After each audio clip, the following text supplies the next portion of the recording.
অবুদাই তো। এই অবুদা, কোথায় যাচ্ছেন ভাই? আরে তোমার, হ্যাঁ আরে ভাই আসছিলাম একটু শহরে কাজে আসছিলাম, বুঝছো? তাহলে তুমি কোথায় যাচ্ছিলে? ভালো আছো তুমি? ভগবানে কি ভাই দাদা ভালো আছি। অনেকদিন পর আপনার সাথে দেখা। তো আপনি যেহেতু শহরে আসছেন, আমাদের বাসায় যাবেন না? জল খাবার খেয়ে তারপর আপনি অন্য কাজে যাবেন, নয়তো খুব খারাপ দেখা যায় দাদা। অনুরোধ, প্লিজ চলেন দাদা। ভাইয়া তুমি আমাকে বলেছো তোমাদের বাসায় যেতে, আমি খুব খুশি হয়েছি ভাইয়া। শোনো ভাইয়া, না না না না না না ভাইয়া, আজকে যাবো না, আজকে আরেকদিন আসি, তখন তোমাদের এখানে যাবো। হ্যাঁ ভাইয়া, ঠিক আছে, রাখো না ভাইয়া, ভাইয়া ঠিক আছে ভাইয়া। দাদা এটা একটা কথা বললেন? আপনি আসছেন আর আমাদের বাসায় যাবেন না?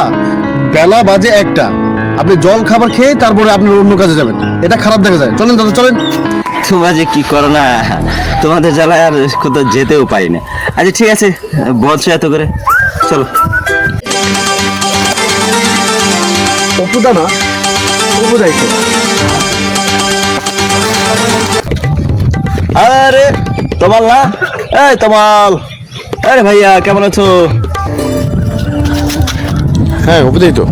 এখন বাবা চেনা যাবে না, চিনলে আবার বাসায় যেতে যাবে, আবার খরচ, খাওয়াতে হবে, জিনিসের যা দাম, না চেনাটাই ভালো।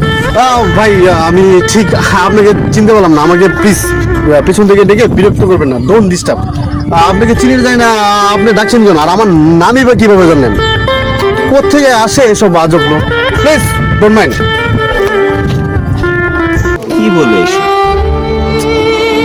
আরে ভাবলাম একটু দুপুর হয়েছে, খাওয়া দাওয়া করে যাবো, শালা কি যুগ করে গেল, শালা পরিচিত লোকজন শালার পরিচয় দিতে ভয় পায়।